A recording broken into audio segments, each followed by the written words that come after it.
The rifleman's rifle, the Winchester Model 70 Pre-64. Arguably, and it's arguable, but arguably the best rifle ever made, period. I wouldn't disagree with that statement. It likely is. I'm blessed to own one.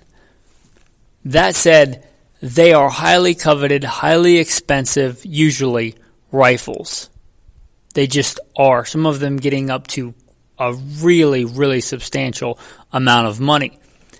Therefore, they're not the focus of today's episode. What's a working man to do that's trying to get an affordable rifle, but you still want really good quality. You still want the legendary reliability.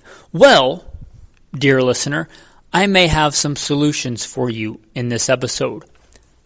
Welcome to Gunfighter Life, the podcast where we talk about guns, gunfighting, tactics, ballistics the right way, with God at the center, biblical, Judeo-Christian values, and real-world first-hand experience. I'm going to skip the bio today, bio bullet points in the show notes. I don't think I need to expound for most people that are familiar with rifles and, Americana, the virtues of the Winchester Pre-64 and why it is considered the rifleman's rifle. I think it's the official rifle of Alaska. It's a fantastic rifle. And some of the key things that make it that way are its great craftsmanship, its smooth feeding, its controlled round feed, legendary reliability, its accuracy. It's well balanced, it's well thought out, it's well executed. It's just, again, arguably the best rifle ever made for its intended purpose, right? So it's a phenomenal rifle. And it's obviously, well, not obviously, but it is, for some of you who don't know, it's an evolution, a development, a better development, a refinement of the Mauser 98. Which in and of itself is a legendary, magnificent rifle. And there are many of those that have been sporterized and copies of that have been sporterized. That, again, is not the focus of today's episode, just like the Winchester Pre-64. I'm just using this as a launch point, right? But it's a development of the Mauser 98. So just be aware of that. You might find some sporterized Mausers. I've talked about sporterized stuff before. You might find a bargain there. But I'm going to talk specifically about very similar rifles to the Pre-64 Winchester Model 70 that are not as coveted, that are maybe a little bit less refined, maybe a little bit less desirable in some aspects that may or may not matter to you, that are potentially way more attainable and affordable to you. If the Pre-64 Winchester Model 70 is outside of your price range. And I get that, right? I grew up a poor boy in the South. I understand that. If you're looking for a, blue-collar working man's meat on the table hunting rifle, but you still want the classic wood and steel and legendary controlled round feed, you don't just want to go out and buy another plastic push feed, cheap budget rifle. And there's nothing wrong with those. Those work too if that's what you want, but there's tons of marketing and social media influencers and GunTube glitterati's comparing those. So who's talking about the affordable working man versions of the Pre-64 Winchester Model 70? So that's what we're here for today. One of the reasons is I got a post. Sometimes I'm blessed with some inspiration from the patrons. Somebody posted a post of their Parker and Hale. And I'm familiar with Parker and Hale. I've dealt with them in the past, like I've handled their rifles. I've probably sold or bought or whatever. I've done a lot in the gun world. But Parker and Hale, I forgot about them. Likely many of you don't know about them or have forgotten about them, which is what got me thinking about this episode. They've made different guns. They've done different things, but they have made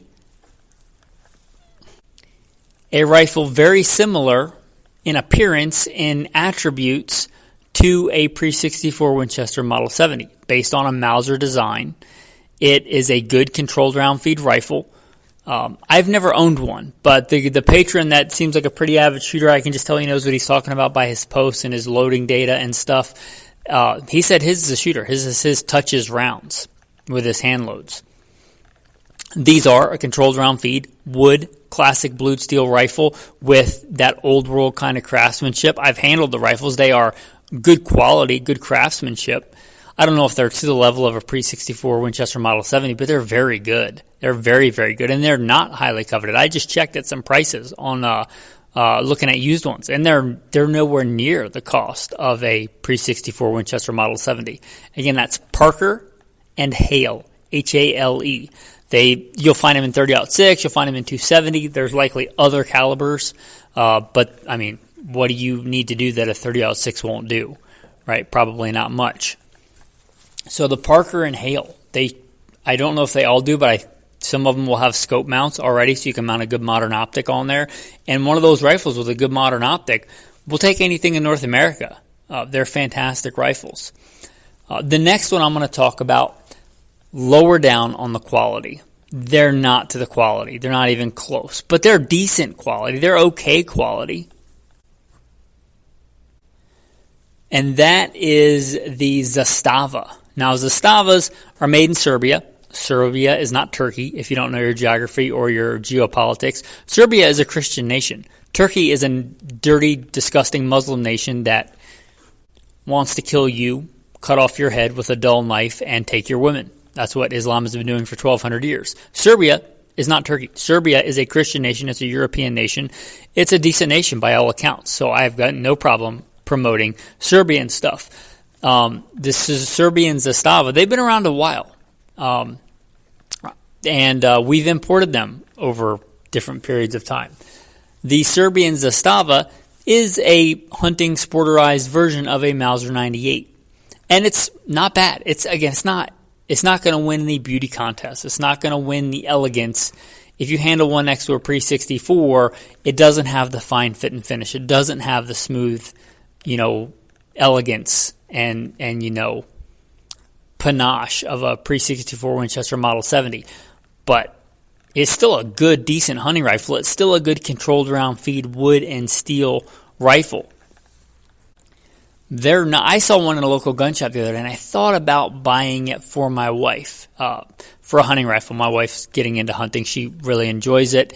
And I thought about getting that for her. She likes the classic pretty look of the blued steel and walnut. I saw one in a local gun store, and it was affordable, and it was in 7mm 08, a good hunting caliber for my wife for deer and elk. And my wife just was blessed to draw a special tag this year for both deer and elk. I did not draw anything. She did, which I'd rather her draw than me. But for elk right behind the house and deer right behind the house. So I thought about getting that for her. And then I really thought, you'd really be getting that for you because she doesn't really care what she hunts with, right? She's a lot more pragmatic about it than I am. I'm like, oh, I like this rifle. But she's like, hey, give me a rifle. Tell me what to do with it. Tell me where to shoot with it. And I'll give the old college try, right? She's a college girl, master's degree, super smart. But she doesn't really care about the rifle. I'd be getting it more for me. But it's a tempting rifle to get. It may still be there. But it's a Zastava. I forget the model, right? There's probably different models. But picking it up, very, very easily identifiable as like a hunting version of a Mauser 98. Now, you can still get... you can get a brand new hunting version of a Mauser 98. Mauser still makes them. They are like thousands and thousands of dollars, like $5,000, $10,000 rifles for a new Mauser 98. But you can get a Zastava. Nobody is like, there aren't a lot of Zastava collectors out there. And they're decent rifles by all accounts. I've never heard of a bad account of them. I don't know how good the triggers are. They may have like a military Mauser 98 trigger, but as long as it's the same footprint, those triggers, those older military triggers are generally pretty easy to work on if you're a semi-competent mechanical gunsmith, or there likely is an aftermarket trigger for them if it's the same as a Mauser 98. I'm not sure about that. You might want to check on it, but assuming the trigger on those can be made decent, that'd be a good, affordable, blue-collar working man's controlled round feed Winchester Model 70-ish rifle, right? And you're looking at a fraction of the cost of a pre-64 Winchester Model 70. Okay, two other ones I want to talk about for you here are the Winchester Model 54, which was their rifle before the Winchester Model 70. It's maybe not as elegant, maybe not as refined, but it is a very, very good Winchester controlled round feed rifle that they made. That is, sometimes you can find them for a good deal because they don't have that reputation. Again, they're a little bit less refined. There was some I would say, improvements made to the pre-64 Winchester Model 70, which you may or may not care about. But the Winchester Model 54, a little bit older, still going to be available in like 30-06, maybe some other calibers, probably 270. A very good rifle, a very, very good rifle. And they're generally, it depends, right? If you found one like, I don't know if you could find one new in the box from like the 50s or whatever, but it would be even earlier than that because I think the Model 70 came out in 1936, if memory serves correct. So the 54 probably doesn't stand for the year, but they'd be very old. But if you could find one new in box, they'd probably be worth a lot of money. But a lot of those are not as coveted. They've been hunted with hard, and underappreciated. So you might find one of those Winchester Model 54s for a good deal. And another one I'm going to mention is the Remington Model 30. There may be another model I'm not as familiar with. I'm vaguely familiar with this one. But Remington Model 700 is a push feed. It's a good rifle, but it's a push feed. The Remington Model 7 is a good rifle. It's a push feed. The Model 600, 660, 673, or 763, 673, whatever it is, they're all good rifles. They're all push feeds, which are fine if you don't care and you just want a push feed. But if you want a controlled round feed, the older version, the Remington Model 30, is a controlled round feed. That one is so old. I think it stopped production in like 1941. I don't know if it will have. I can't remember handling one. It may or may not be drilled and tapped for modern optics. If it is, no big deal. If it's old enough, somebody may have already drilled and tapped it for modern scope mounting, and it may actually decrease the value, which is good for you if you want it for hunting. So that is also an option. Again, that's the Remington Model 30, the Winchester Model 54, the Zastavas, the Parker and Hale, and the last one I'm going to talk about is the Husqvarna. I've talked about these before, so I'm only going to briefly talk about them. Husqvarna, they didn't just make chainsaws. They made rifles. They made good rifles. They made good hunting rifles. Controlled round feed, Mauser 98, Winchester pre-64-ish type actions. Very good rifles. Very good quality. Again, maybe not as elegant as a pre-64. They're a little bit heavier, I think. But if you're not doing a lot of alpine hunting, you might not care about a little bit of extra weight. They're available in popular calibers and some weird, wacky, obscure calibers. If you hand load, you might find a deal on those, like 9.3 by 57, something like that. But, Scandinavian stuff is generally pretty well made, and these rifles really aren't an exception to that. And again, Scandinavian, good quality, good-looking rifles. I believe these are fairly common in Canada. They're not super common here, but they're not hard to find on the used market if you know where to look. Gun broker, places like that, Cabela's. So, yeah, they're Husqvarnas. I've talked about them before, so I'm just going to briefly mention them, but a good rifle. They should be. I don't know if they all are, but a lot of them are drilled and tapped for modern optics. They have good iron sights, which I didn't mention in the beginning, but that's an attribute to these that I really like. I think all the ones that I've mentioned should have some models with iron sights. It's hard to find a good modern bolt with iron sights. If that's important to you, like it's important to me on some rifles, not on every rifle, but on some rifles, I like the backup iron sights for hard hunting. So that's something to be aware of. And these are all kind of the classic old world quality, blued steel, wood, that warm, refined finish. And I think there's still some options obtainable for the common blue-collar working man. Okay, guys, as you might imagine, I am not sponsored by Husqvarna. I'm not sponsored by Winchester. I'm not sponsored by Parker and Hale. I'm not sponsored by some giant conglomerate drug company telling you to get on GLP-1s. I'm not, telling you to take some pill that will make women want you and men want to be you.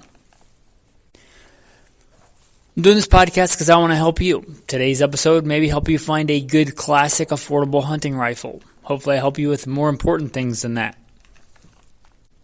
But I'm here to help you. If you want to help me, consider becoming a patron.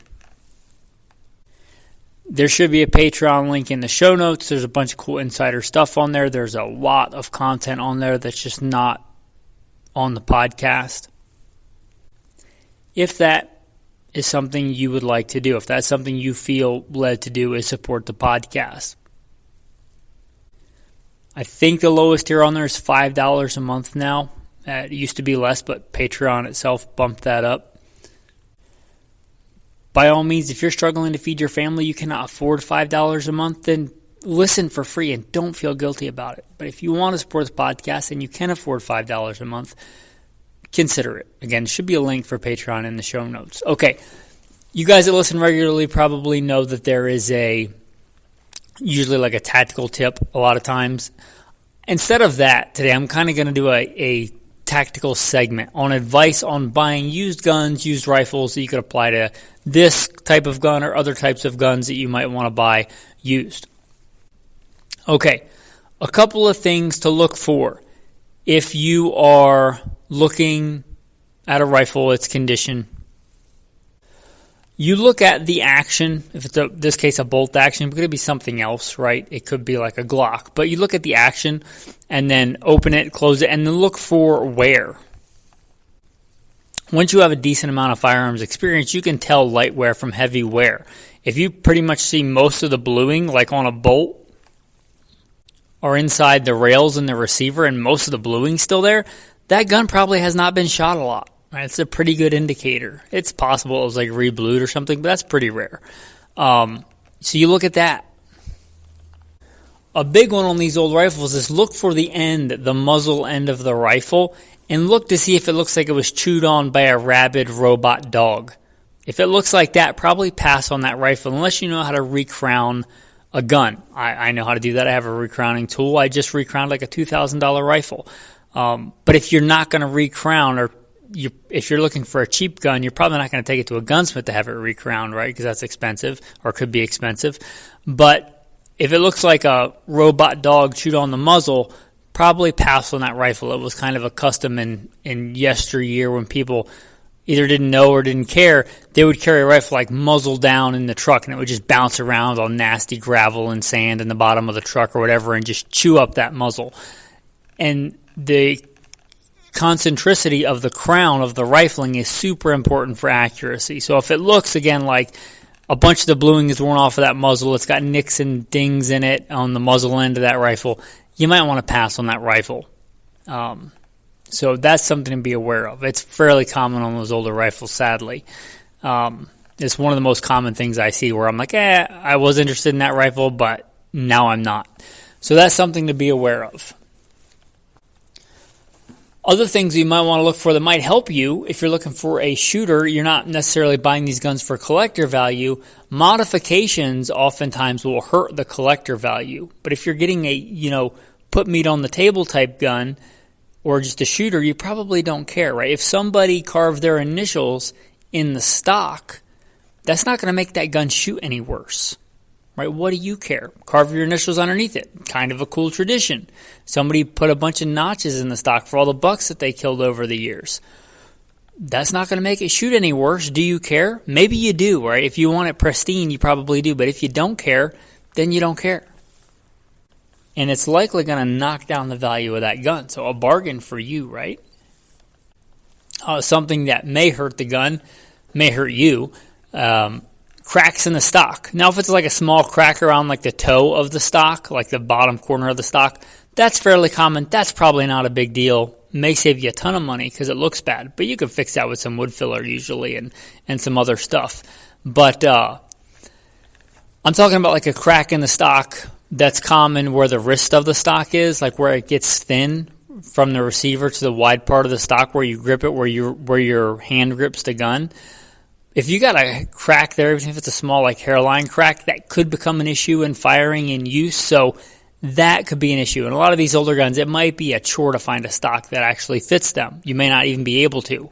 So unless you're really a good woodworker and know how to repair that kind of stuff, you might want to pass on that. Again, like crack on the toe of the stock, maybe not a big deal. Crack on the wrist of the stock, maybe a big deal. You might want to stay away from that.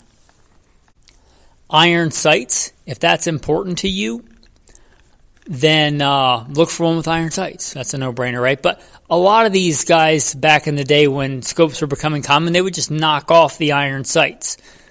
If the gun never had iron sights, that could be pretty pricey unless you're like a machinist and you know what you're doing to make it all plumb and straight to install iron sights. So that's going to be costly. You're probably not doing that if you're looking for a bargain rifle. However, a lot of these guns had iron sights and they just knocked them off and they just have like a simple 3/8 dovetail or something similar. Those are pretty standard. You could likely find iron sights that work on that rifle if it just has an empty dovetail. So yeah, a lot of times like they still have the front sight, but somebody knocked out the rear sight and it's just a dovetail. That can be pretty easy to fix if, again, you know what you're looking at. So that might be a good way to get an affordable rifle with iron sights nowadays. So these are just some considerations when buying a used rifle. Hope this was helpful. Brings us to the tactical verse of the day. You shall do no injustice in judgment in measurements of length, weight, or volume. You shall have honest scales, honest weights, an honest measure, and an honest hand.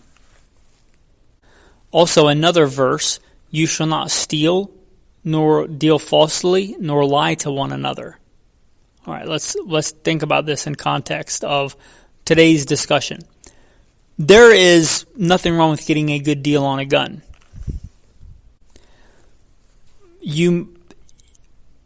That is different than ripping somebody off. Either way that goes. Selling a gun for way more than it's worth or buying a gun that's way less than what it's worth. Like if some old widow is having a yard sale and she's got a gun out there, she has no idea what it's worth, and it's worth $1,200 and she wants to sell it to you for $100, right? Is that a moral issue? I don't know that I'd feel comfortable with it. I would probably tell her what that gun is likely worth. Now, you don't have to pay full value like you're buying it used at a yard sale, but, you know, at what point is that ripping somebody off? Right? If they've got a couple of guns out there and one is a pre-64 Winchester Model 70 and they've got it for a couple of $100 and it's in decent condition, well, that's way, way undervalued. Probably want to tell them, hey, this is worth a lot more than that, right? At least that seems to me to be the more honest thing to do.